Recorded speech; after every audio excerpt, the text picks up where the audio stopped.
David Olle here at the Giro d'Italia with Allan Peiper again, as we had a little chat a few years ago. How are you going, Allan? Not bad, thank you. Okay, now we've got the start tomorrow on the Lido, on the beach. And it's a very narrow... How's the team time trial going to work on a very narrow road? Well, we're not going to be able to see really how we need to do it until tomorrow morning, because even though we went over Wednesday a lot earlier than most of the other teams and did a recon, the way the team time trial has been structured tomorrow is the team you go out and come back on the same road. So they're going to have to close off the middle of the road so teams can't cross over onto the opposite side.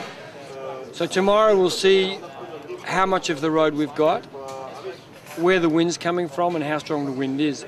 Because if it's coming really strong from the side with 9 roaders, you won't be able to fan out across the road. That's going to be one problem. Second problem is you've got a few little technical pieces where you go over a bridge or around a corner. So if you're riding around in an echelon, to take those corners safely, you're going to have some really good communication there. So there's a lot of team management to be done just for the 20k prologue, really. Oh, for sure. We've been busy with this, and I'm sure a lot of other teams have in the last weeks as well. I mean, we were here early. We went and looked at the course on Wednesday. You know, we've talked about it. We did specific training yesterday.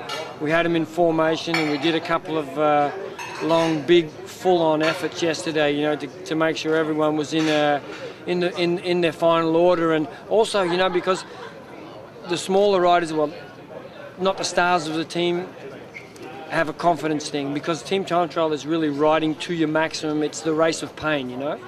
So if they can feel in training that they're capable of swapping turns with the big guys, day of the race, they're out there full guns blazing. So, and that's what we wanted to try and create yesterday with a couple of big turns.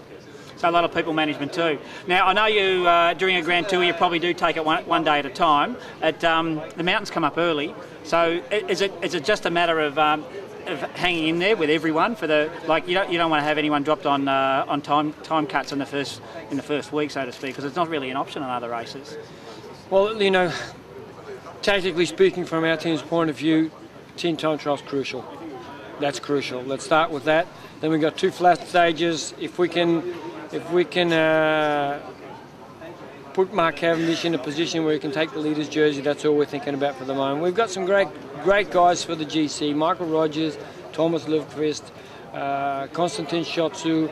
We've got Marco Pinotti there. We've got Maurice Passoni, who wore the white jersey last year, and who's been climbing much better. You know, the last year he's got a year older. We've got some really good guys there for the GC, and let's not even talk about Edvald Boasson-Hagen, 21 years old, one Kent Wevelgem star of the future. So we're just playing it by ear. The most important thing is full focus on tomorrow on team time trial. We come out of that in a winning or a good position. We're going to have to take responsibility for the next 2 stages, and then we're going to take the rest of the race as it comes. Oh, terrific. Allan, just on a personal note, last time we spoke you were doing a little bit of running because you didn't get to do that much riding. How's your running going these days? Oh, my running's still not going too bad. I had a couple of triathlon days last week with one of my mates who's training for triathlon. That sort of wore me out a little bit, but trying to keep fit anyway in amongst all the rest. Okay, and these days do you budget for truck breakdowns? We've got 2 new trucks, so we're fine now. Okay, all right. All the best for the Giro, and we'll see you along the way. Thank you.